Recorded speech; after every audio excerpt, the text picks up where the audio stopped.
Hello, my name is Mukesh. Welcome to the fourth part of the video series. If you haven't seen the first three, I suggest that you watch those first and then you can come back to this one. For those who have, let's begin. So far, we spoke about frequency, which is the number of times this particular wave is repeated in a second. And we spoke about this in the form of amplitude or voltage.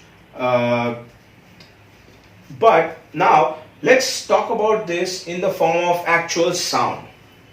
Let us change the definition of sound, change what we said about sound when we began and modify it a little bit. Let's say that sound now is the change in pressure of air. It could be any other medium, but for our purposes right now, let's say it's a change in the pressure of air. And this change in the pressure of air is measured in something called as an SPL, sound pressure level. And this sound pressure level is measured in decibels. So the more the number of decibels, the louder the sound is. Let's talk about one more thing, which is current. Now, what you are feeding to a speaker is basically an electrical signal, and that electrical signal passes in the form of current, say current, which is actually written as I, and the unit for that is amperes. Just as for voltage it is volts, the current is in amperes, also called as amps or milliamps basically. So the current passes through the speaker and creates a voltage difference between the two terminals of the speaker, and this together is called as the wattage of the speaker. So what is wattage? Wattage is voltage into current, or precisely 1 watt is equals to 1 volt into 1 ampere. So we spoke about how the speaker uses the current and the voltage difference between its terminals to produce sound. This sound we said is measured in decibels. Now, how do you say that this particular speaker produces this many decibels? We obviously have to take into consideration that all the systems, whatever is going to feed the sound into this speaker, would have a pot or a potentiometer, some sort of a volume control. So you can increase and decrease the sound. So to represent the sound, what we would say is that for 1 watt, this particular speaker produces, say, 100 decibels of sound. Right? So when you are increasing the volume, obviously you're increasing the wattage, you're increasing the amount of current that flows through the speaker, and that basically will increase the volume. So the wattage increases, so the volume increases. But to write it in the easiest form possible, we would say that this particular speaker produces 100 decibels per watt. And we would also consider at what frequency is this number, because the speaker would be able to give more sound for certain frequencies, lesser sound for some other frequencies. For now, let us just say that it produces 1 watts it produces 100 decibels per watt. This is called as the sensitivity. Okay. Now, let's say you have a power amplifier with an output of 100 watts. And you're looking for speakers, and there are 3 speakers to choose from. One is 150 watts, one is 300 watts, and one is 500 watts. Now, if your amplifier can, the amount of power that your amplifier can deliver is 100 watts, any speaker with a power handling capacity of 100 watts or over that it works for you. right? So it can deliver 100 watts and the maximum power handling capacity of this 150 300, 500. So all these speakers will do. How do you choose between these three speakers? One of the things that we looked at is the amount of decibels per watt. So what is the sensitivity? So if the sensitivity of this speaker is say 100 decibels per watt, this one is say 80 and this one is say 70, this one would get the loudest because it is more sensitive. Per watt, this is going to give you 100 decibels of volume, or that will be the sound pressure level. So sensitivity is what is most important when you talk about how loud a speaker is going to get. Now wattage would be listed in multiple forms. What you need to look at is RMS, which is root mean square. Let us not get into the details of what this measurement is. Let us rather talk about two particular numbers that you might come across. Whenever you see that the speaker is or an amplifier is 500 watts, that probably is the peak power handling capacity of the speaker and the maximum power that the amplifier can produce. What you're generally looking for is also, obviously the maximum power handling capacity. At the same time, there will be something called as continuous. See, what happens is when you feed that current into a speaker continuously, it gets hotter and hotter, and so which basically means that you can't actually give it 500 watts all the time. 500 is the peak, the maximum power handling capacity. What is a continuous capacity would be a lot lesser. Maybe in this case it would be something like say 150 or it could be say 300.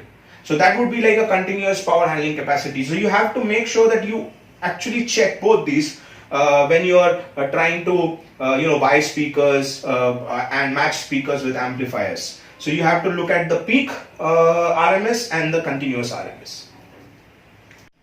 Okay, let's look at one more thing. Suppose if you have a copper wire and you pass current through it, the current moves easily without much of resistance. Now, if you were to use a speaker and you pass that current, what happens is the speaker resists this current. It utilizes this current. The current passes through many components. It uses this current basically to move the diaphragm up and down. So there is certain amount of resistance of this speaker.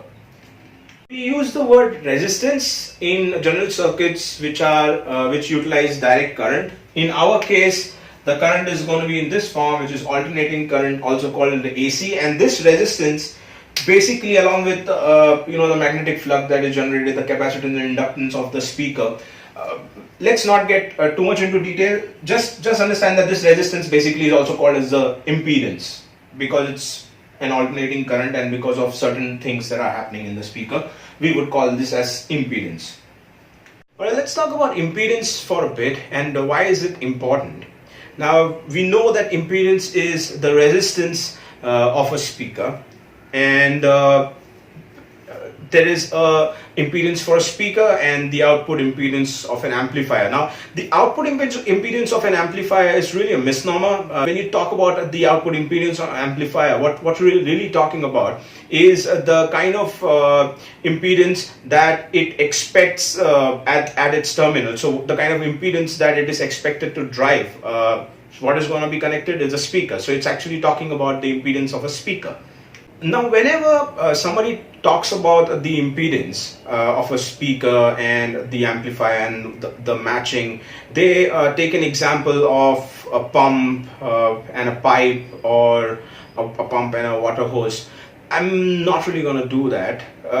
I'm going to take a really absurd way out and explain it to you such that you understand, although the explanation is not technically completely accurate, but it would make a lot more sense to you that way and would basically drive it to purpose.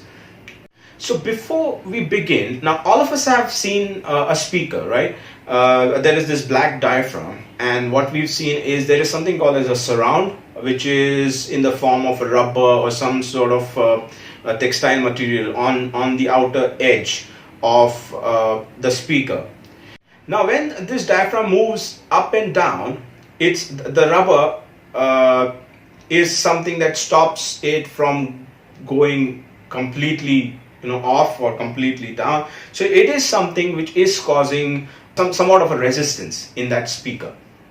Now let's also talk about something that all of us would have seen.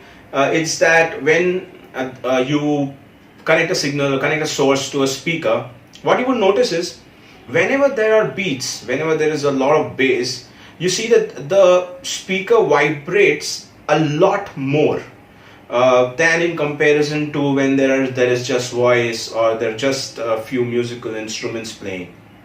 The reason to this is that to have the same energy or to have the same kind of sound generated at the lower frequencies, you have to move a lot more of air.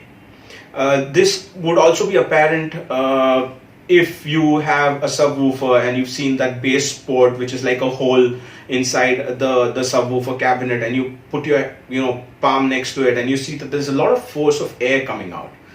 So if a speaker has to produce a good amount of bass, it has to move a lot more up and down than it would have to do if it was playing, say, something like a voice at the same volume, a perceivable volume. Alright, so let's talk about an amplifier and a speaker. There is an amplifier and a speaker, and this amplifier expects a speaker of 6 ohms. So this amplifier, let's say an output impedance of the amplifier is 6 ohms. Like I said, this is a misnomer. This is not really the amplifier's output impedance. What it means is basically that the amplifier is looking for a 6 ohm speaker, and the speaker that we have is also 6 ohms. Now everything is fine, the amplifier feeds in the current, the speaker works, etc, everything is okay. Now let's say we spoke about this rubber, right, and I increase the thickness of the rubber to 2 or 3 times, such that it makes it a lot more difficult to move, which basically means it increases the impedance of the speaker to say 8 ohms, which also means that now the power that the amplifier is generating is not enough for the speaker to move with the kind of velocity that it was moving earlier, and it is not going to be able to generate that amount of sound, right? Okay, so it's not just that the speaker is not going to be, it's going to be softer. It is going to be softer. At the same time, we just spoke about that for bass, the speaker would have to move a lot more, which in this case would not be possible because the rubber, the thickness of the rubber is actually resisting. So you probably might hear the voices and the the instruments that are on the mid range or the treble a lot better than you would hear bass, which basically means that the sound itself of the speaker has changed. Now let's look at the other side. If I decrease the the thickness of the rubber to say half or 1/3, so then the speaker's impedance becomes 4 ohms because it is easier for the speaker's diaphragm to move.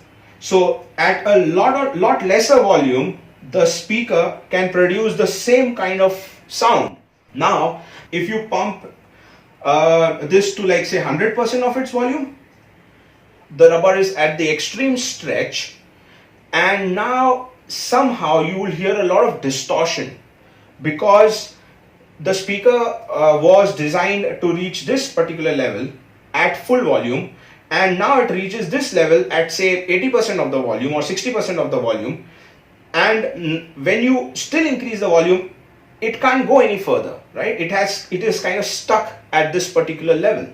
So you would start hearing distortion. Second thing that would happen is that the amount of current flow has increased. Now the amplifier was not designed to handle that kind of current, right? Because the speaker is drawing a lot more current.